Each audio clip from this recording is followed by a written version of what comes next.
Hey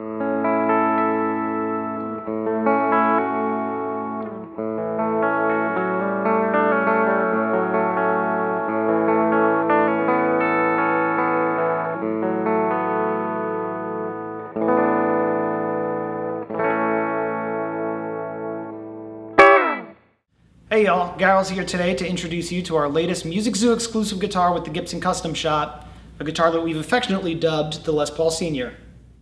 So this guitar is a blend of two of our favorite Les Paul models, the Les Paul Standard and the Les Paul Junior. So like a normal Les Paul Standard, the guitar has a carved top with a bound body, but more like Les Paul Junior is an all mahogany guitar with a mahogany back and a mahogany top, an unbound rosewood fretboard with dot inlays, and the Les Paul Junior white button tuners.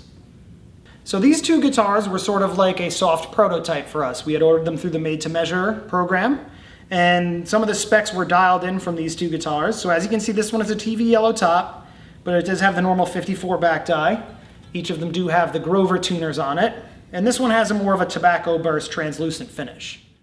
So some of the specs that we dialed in were, we decided to go with the classic white button tuners for this one. And for the finishes, we went classic Les Paul Junior. So we have the cherry aniline dye, TV yellow with the top and back being TV yellow, and then the classic two-tone Les Paul Junior burst. So we all freaked out when these came in. We dropped what we were doing. We took one out, each sort of fiddled around with them for a little bit. The thing that I really like about this guitar is they're all a really nice lightweight, probably from the lack of the extra hardware and stuff.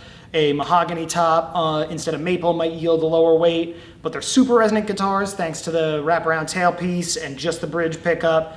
The Les Paul Junior control scheme, where the controls are in a straight line, are nice and ergonomic. You get a ton of tones out of them. Check them out at themusiczoo.com while they're still here, because they're gonna go fast.